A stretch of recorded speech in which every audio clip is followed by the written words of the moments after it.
it's good enough. How often do you hear that in conversations, especially at the workplace or at home? Now, this topic came up in the Author of Your Own Story Facebook group. Member Breck Morgan posted this, and he asked the question, hey, oftentimes I'll hear people at work or even in my home life say, hey, it's good enough. And it really bugs me. Am I really just settling? Is everybody settling when they use that term? The answer to that question is no. Now, it really depends on the context of the situation. So as an entrepreneur, often I use the term ready, fire, aim. And the reason I do that isn't because I'm not trying to reach perfection, but I don't want perfection to stop me. I don't want to get stalled just because something's not perfect. In business, we want to get the most viable product as quickly as possible to the marketplace so we can test it. In my health, for example, I was up really early in the morning to get a workout in, and I was tired. Going back to sleep sounded fantastic.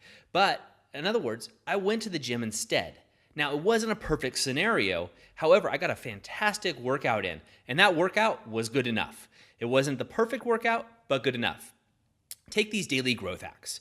There's a lot of factors that come into producing these. Now, the lighting isn't perfect. I'm here in my home office. It's really big. I have vaulted ceilings. If you're watching this on video, you can see behind me. I have my calendars, everything up on the board. It's not decorated as a studio, but it's good enough. I could use that as an excuse. My office is too big, which is a horrible excuse, right? It's too big, so there's an echo. Or, perhaps it's not convenient for me because the lighting or the scenery isn't as good. These are all excuses that stop us to reach success. It's too early in the morning to work out. What other areas could happen? Oftentimes in relationships this happens. You might not put yourself out there in a relationship because it's not perfect or it's not the right time or you're not fit enough or maybe you just need to do X, Y, Z. You may need to make more money. You need to find the right person. Now, if you're using it as, hey, it's good enough just because to get down and just kind of be lazy, well, obviously you're settling. And that's not the right reason. So it really becomes the context. I have a friend who wants to film video. She's been talking about this for 3 years.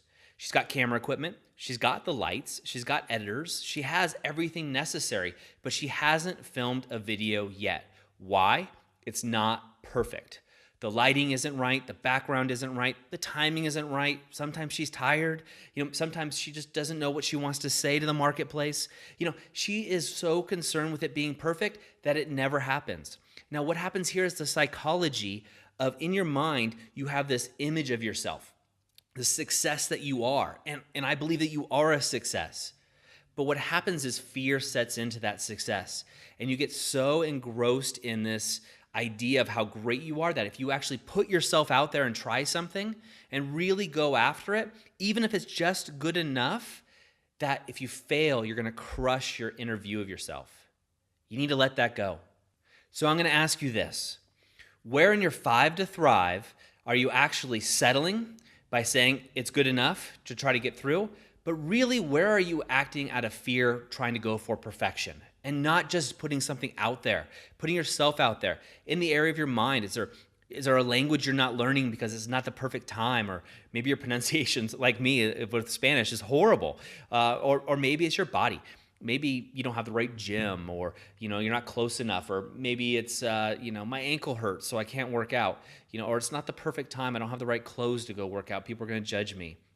Maybe it's in relationships. Maybe you're not making enough money to ask that girl out, or you don't have the perfect body, so you don't want to put yourself out there with these guys. Or maybe it's in the idea of your business.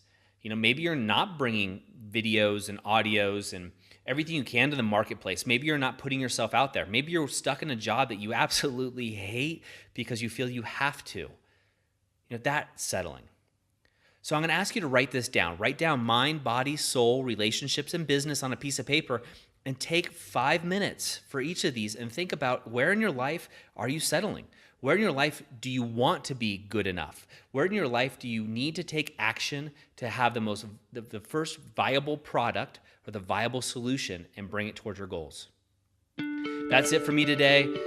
As always, go to authorofyourownstory.com to get the latest tips, tricks, and insights delivered right to your mailbox. Have a great day.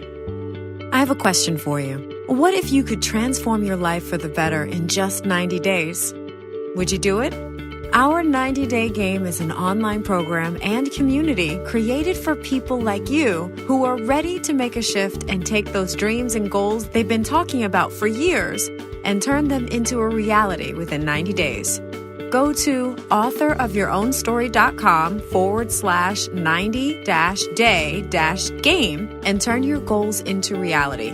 And don't forget to be the author of your own story.